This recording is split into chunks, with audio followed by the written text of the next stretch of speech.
Celebemos, Cristo muy pronto vendrá.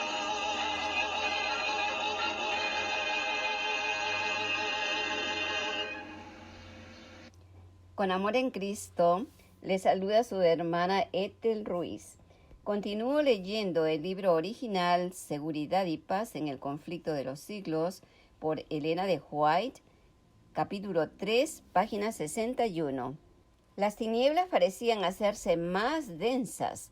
La adoración de las imágenes se hizo más general. Se les encendía velas y se les ofrecían oraciones. Llegaron a prevalecer las costumbres más absurdas y supersticiosas.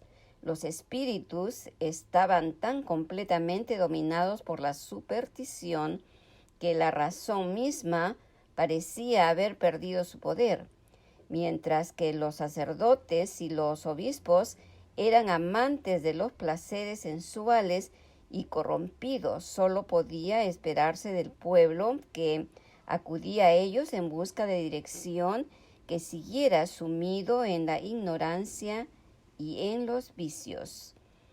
Las pretensiones papales dieron otro paso más cuando en el siglo XI el Papa Gregorio VII proclamó la perfección de la Iglesia romana.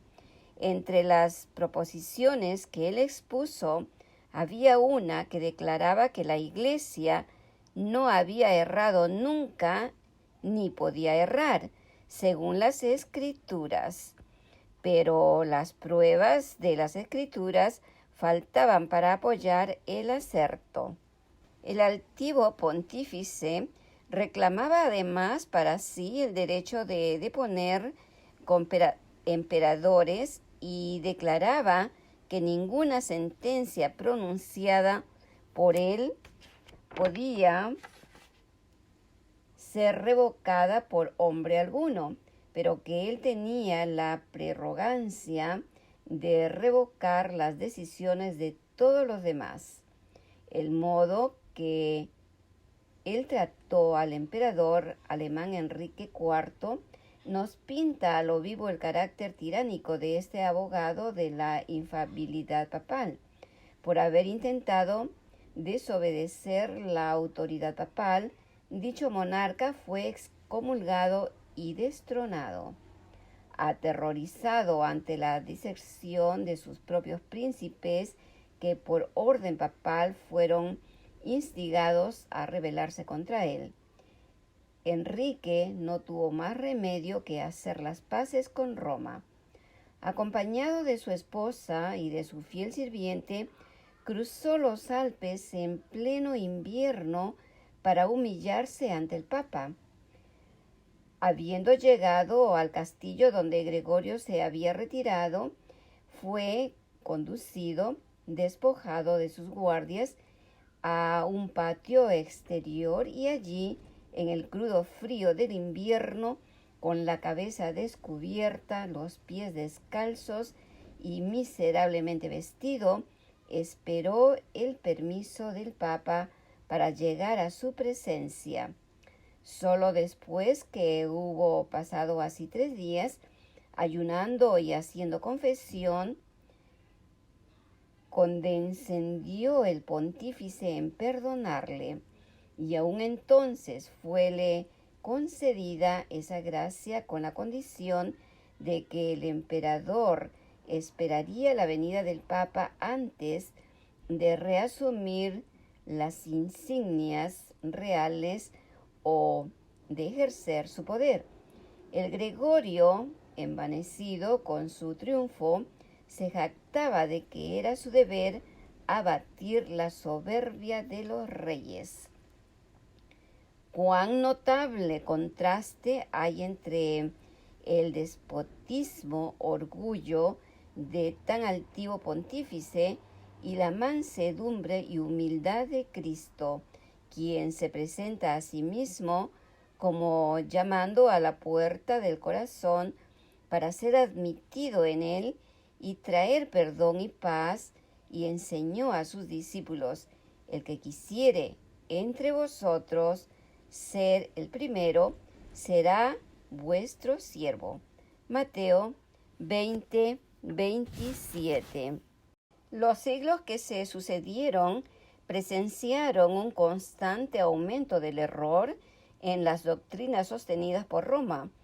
Aún antes del establecimiento del papado, las enseñanzas de los filósofos paganos habían recibido atención y ejercido influencia dentro de la Iglesia. Muchos de los que profesaban ser convertidos se aferraban aún a los dogmas de su filosofía pagana y no solo seguían estudiándolos ellos mismos, sino que inducían a otros a que los estudiaran también a fin de extender su influencia entre los paganos. Así se introdujeron graves errores en la fe cristiana. Uno de los principales fue la creencia en la inmortalidad natural del hombre y en su estado consciente después de la muerte. Esta doctrina fue la base sobre la cual Roma estableció la invocación de los santos y la adoración de la Virgen María. De la misma doctrina se derivó también la herejía del tormento eterno para los que mueren impenitentes, que muy pronto figuró en el credo papal. De modo que se preparó el camino para la introducción de otra invención del paganismo, a la que Roma llamó purgatorio, y de la que se valió para aterrorizar a las muchedumbres crédulas y supersticiosas. Con esta herejía, Roma afirma la existencia de un lugar de tormento en el que las almas de los que no han merecido eterna condenación han de ser castigadas por sus pecados, y de donde, una vez limpiada de impureza, son admitidas en el cielo. Una impostura más necesitaba Roma para aprovecharse de los temores y de los vicios de sus adherentes. Fue esta la doctrina de las indulgencias. A todos los que se alistasen en las guerras que emprendía el pontífice para extender su dominio temporal, castigar a sus enemigos o exterminar a los que se atreviesen a negar su supremacía espiritual, se concedía plena remisión de los pecados pasados, presentes y futuros.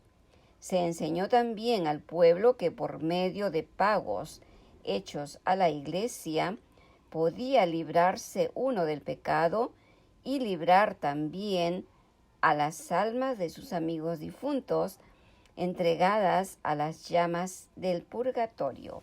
Por estos medios llenaba Roma sus arcas y sustentaba la magnificencia del lujo y los vicios de los que pretendían ser representantes de aquel que no tuvo dónde recostar la cabeza.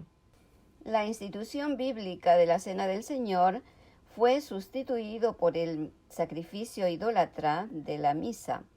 Los sacerdotes papales aseveraban que con sus palabras podían convertir el pan y el vino en el cuerpo y sangre verdaderos de Cristo.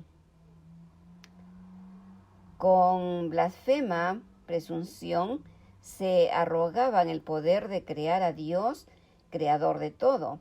Se les obligaba a los cristianos, so pena de muerte, a confesar su fe en esta horrible herejía que afrentaba el cielo. Muchísimos que se negaron a ello fueron entregados a las llamas.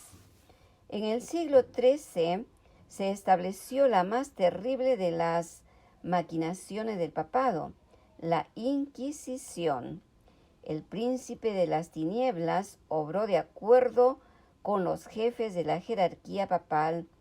En sus concilios secretos, Satanás y sus ángeles gobernaron los espíritus de los hombres perversos, mientras que invisible acampaba entre ellos un ángel de Dios que llevaba apunte de sus malvados decretos y escribía la historia de hechos por demás horrorosos para ser presentados a la vista de los hombres.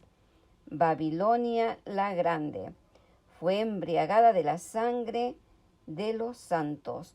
Los cuerpos mutilados de millones de mártires clamaban a Dios venganza contra aquel poder apóstata.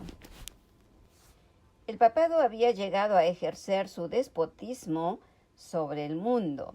Reyes y emperadores acataban los decretos del pontífice romano. El destino de los hombres en ese tiempo y para la eternidad parecía depender de su albedrío. Por centenares de años, las doctrinas de Roma habían sido extensa e implícitamente recibidas, sus ritos cumplidos con reverencia y observadas sus fiestas por la generalidad.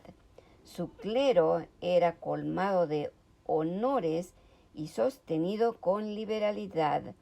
Nunca desde entonces ha alcanzado Roma tan grande dignidad, magnificencia ni poder. Mas el apogeo del papado fue la medianoche del mundo. Las Sagradas Escrituras eran casi desconocidas no solo de las gentes, sino de los mismos sacerdotes. A semejanza de los antiguos fariseos, los caudillos papales aborrecían la luz que habría revelado sus pecados. Rechazada la ley de Dios, modelo de justicia, ejercieron poderío sin límites y practicaron desenfrenadamente los vicios. Prevalecieron el fraude, la avaricia y el libertinaje. Los hombres no retrocedieron ante ningún crimen que pudiese darles riqueza o posición. Los palacios de los papas, de los prelados, eran teatro de los más viles excesos.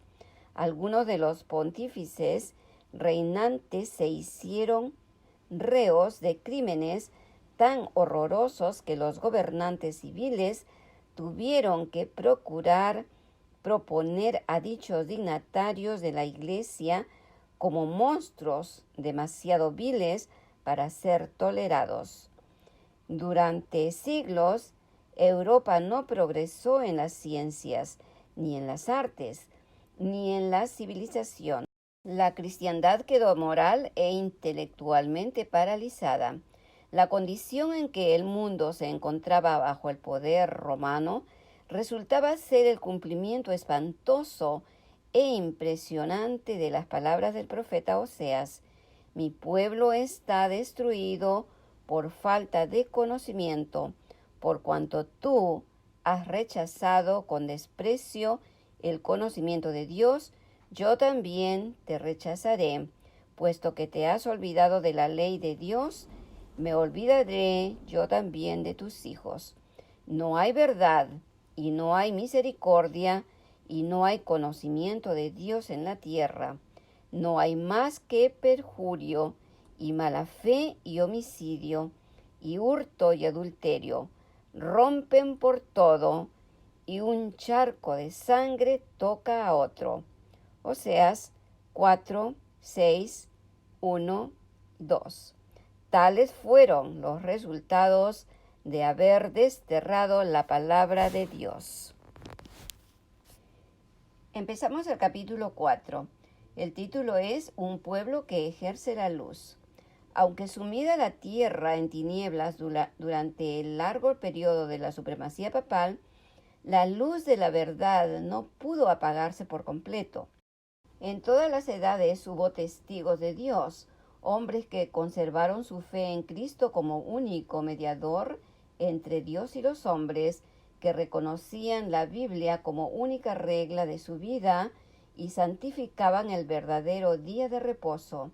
Nunca sabrá la posteridad cuánto debe el mundo a esos hombres. Se les marcaba como herejes. Los móviles que los inspiraban eran impugnados. su carácter difamado y sus escritos prohibidos, adulterados o mutilados. Sin embargo, permanecieron firmes y de siglo en siglo conservaron pura su fe como herencia sagrada para las generaciones futuras. La historia del pueblo de Dios durante los siglos de oscuridad que siguieron a la supremacía de Roma está escrita en el cielo, aunque ocupa escaso lugar en las crónicas de la humanidad. Pocas son las huellas de su existencia pueden encontrarse fuera de las que se encuentran en las acusaciones de sus perseguidores. La política de Roma consistió en hacer desaparecer toda huella de oposición a sus doctrinas y decretos. Trató de destruir todo lo que era herético, bien de tratarse de personas o de escritos. Las simples expresiones de duda u objeciones acerca de la autoridad de la dogma papal bastaban para quitarle la vida al rico o al pobre, al poderoso o al humilde. Igualmente se esforzó Roma en destruir todo lo que denunciase su crueldad contra los disidentes. Los concilios papales decretaron que los libros o escritos que hablasen sobre el particular fueran quemados.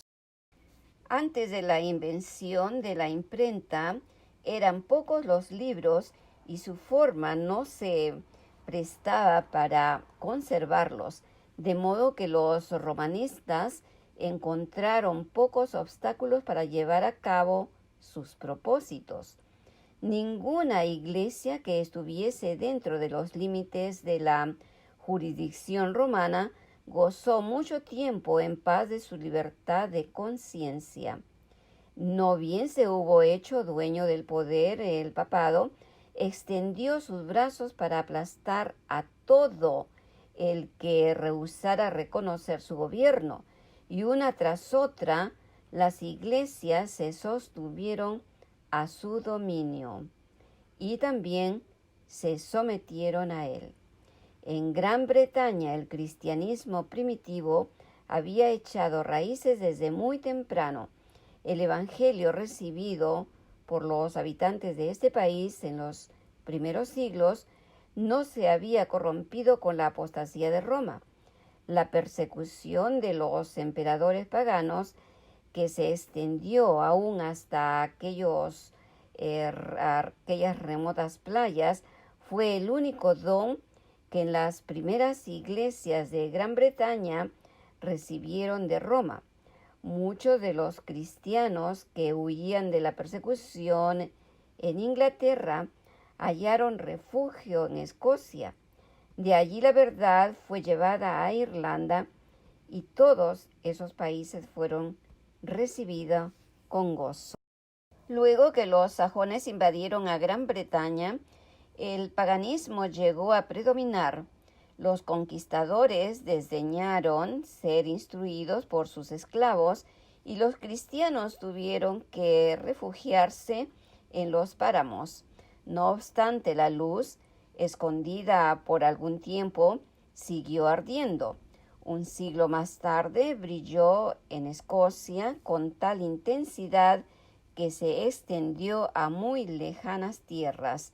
De Irlanda salieron el piadoso Colombano y sus colaboradores, los que, reuniendo en su derredor a los creyentes esparcidos en las solitarias islas de Iona, establecieron allí el centro de sus trabajos misioneros. Entre estos evangelistas había uno que observaba el sábado bíblico, y así se introdujo esa verdad entre la gente. Se fundó en Iona una escuela de la que fueron enviados misioneros no solo a Escocia e Inglaterra, sino a Alemania, Suiza y aún a Italia. Roma, empero, había puesto los ojos en Gran Bretaña y resuelto someterle a su supremacía. En el siglo VI, sus misioneros emprendieron la conversión de los sajones paganos.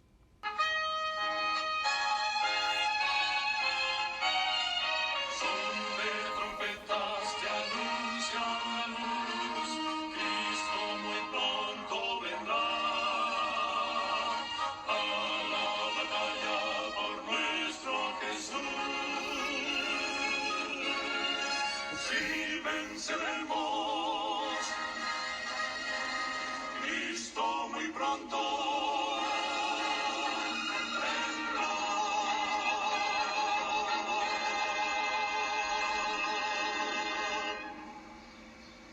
Estamos casi ya a las mismas puertas de que nuestro Señor Jesucristo venga en las nubes de los cielos. ¿Estamos listos para recibirle en gloria? Bendiciones. Hasta otro día.